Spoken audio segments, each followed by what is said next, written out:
Fool, what a dangerous web we weave when we practice to deceive. And one of Dandy Donald Trump's favorite cabinet members, the head of Department of Homeland Security, Botox lips Christy Gnome, is in deep, deep doo-doo in this breaking story.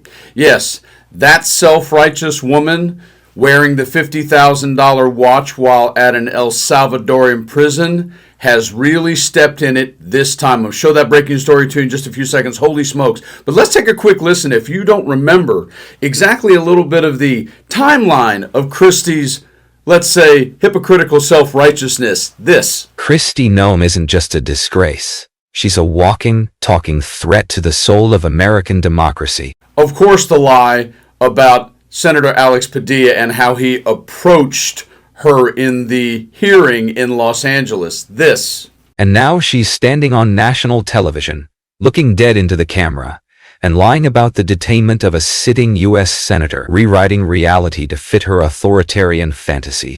This isn't some slip of the tongue. This is the MAGA playbook in full force. Crush dissent, criminalize opposition, and feed the public a steady diet of propaganda. It's not just dangerous, it's dystopian. Oh, wait, there's more. This. And this man burst into the room, started lunging towards the podium, interrupting me and elevating his voice, and was stopped, did not identify himself, and was removed from the room. I'm Senator Alex Padilla. I have questions for the secretary, because the fact of the matter is a half a dozen violent criminals that you're rotating on your heads off. We are not watching the slow creep of authoritarianism. We are choking on its full arrival. A sitting U.S. congressman has already been arrested. A U.S. senator, handcuffed and humiliated on live television, was targeted for daring to speak truth in a room where truth is forbidden. This wasn't security. It was political punishment. The MAGA regime is no longer hiding its agenda. They are conditioning us, step by chilling step, to accept that dissent equals danger and accountability equals crime. And just to further make the point, right before I show you this breaking story of what she's in so much trouble, holy smokes. But listen to this stone cold lie about what she removed from her book. Caught.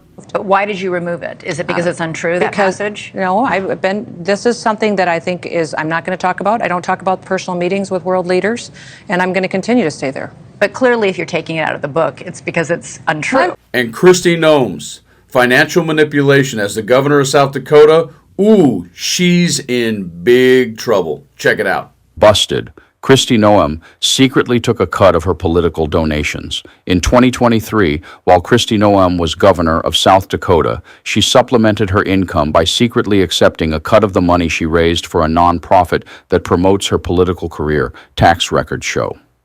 In what experts described as a highly unusual arrangement, the nonprofit routed funds to a personal company of Gnome's that had recently been established in Delaware.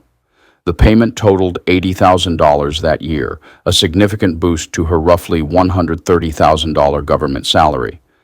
Since the nonprofit is a so-called dark money group, one that's not required to disclose the names of its donors, the original source of the money remains unknown. Noem then failed to disclose the $80,000 payment to the public. After President Donald Trump selected Noem to be his Secretary of the Department of Homeland Security, she had to release a detailed accounting of her assets and sources of income from 2023 on. She did not include the income from the dark money group on her disclosure form, which experts called a likely violation of federal ethics requirements. Experts told ProPublica it was troubling that Noem was personally taking money that came from political donors. In a filing, the group, a nonprofit called American Resolve Policy Fund, described the $80,000 as a payment for fundraising.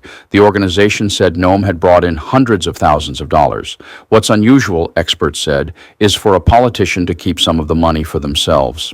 If donors to these nonprofits are not just holding the keys to an elected official's political future, but also literally providing them with their income, that's new and disturbing, said Daniel Weiner, a former Federal Election Commission attorney who now leads the Brennan Center's work on campaign finance. ProPublica discovered details of the payment in the annual tax form of American Resolve Policy Fund, which is part of a network of political groups that promote Noem and her agenda. In a statement, Noem's lawyer, Trevor Stanley, said, then Governor Noem fully complied with the letter and the spirit of the law, and that the Office of Government Ethics, which processes disclosure forms for federal officials, analyzed and cleared her financial information in regards to this entity.